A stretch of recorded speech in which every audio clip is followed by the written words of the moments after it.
K ramp cinema review కథ business marinate Krishna Sai Kumar కొడుకు కుమార్ కిరణ్ అబ్బవరం అల్లరి మాస్ అటిట్యూడ్తో తిరిగే యువకుడు. చదువులో అంతగా ఇంటరెస్ట్ లేకపోవడంతో తండ్రి అతడిని కేరళలోని ఒక కాలేజీకి పంపిస్తాడు. అక్కడే మెర్సీ జాన్, యుక్తి తరేజా ని చూసి ప్రేమలో పడతాడు. ఆమె జీవితంలో ఉన్న ఓ సీక్రెట్ కారణంగా కుమార్ జీవితం మారిపోతుంది. ఆ సమస్య ఏమిటి, ఆమెను ఎలా సపోర్ట్ చేశాడు, తండ్రి విషయంలో ఏమి తెలుసుకున్నాడు అన్నదే మిగతా కథ. ప్లస్ పాయింట్స్: కిరణ్ అబ్బవరం తన స్ట్రాంగ్ జోన్ అయిన కామెడీ, ఎమోషన్ మిక్స్ ని సక్సెస్ఫుల్ గా హ్యాండిల్ చేశాడు. సెకండ్ హాఫ్ కామెడీ బాగా వర్కౌట్ అయింది. ముఖ్యంగా నరేష్ కామెడీ సన్నివేశాలు థియేటర్స్ లో నవ్వులు పూయిస్తాయి. హీరో హీరోయిన్ కెమిస్ట్రీ ఆకట్టుకుంది. యుక్తి నటనతో పాటు గ్లామర్ కూడా ప్లస్. ఎమోషనల్ మూమెంట్స్ బాగా బ్యాలెన్స్ అయ్యాయి. ఏ ట్విస్ట్ ఉన్న క్లైమాక్స్ ఫన్ గా అనిపిస్తుంది. మైనస్ పాయింట్స్: ఫస్ట్ హాఫ్ చాలా రొటీన్ గా సాగుతుంది. ఎంగేజ్ చేసే సన్నివేశాలు తక్కువ.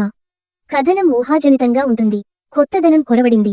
అలీ, శ్రీనివాస్ రెడ్డి వంటి కామెడియన్లను ఇంకా బెటర్ గా వాడుకోవాల్సింది. కొన్ని రొమాంటిక్ సీన్స్ ఓ సెక్షన్ ఆడియన్స్ కు ఎక్కువగా అనిపించవచ్చు. టెక్నికల్ అండ్ ప్రొడక్షన్: రాజేష్ దండ నిర్మాణ విలువలు బాగున్నాయి. చైతన్ భరద్వాజ్ సంగీతం, సతీష్ రెడ్డి మాసం సినిమాటోగ్రఫీ ఆకట్టుకున్నాయి.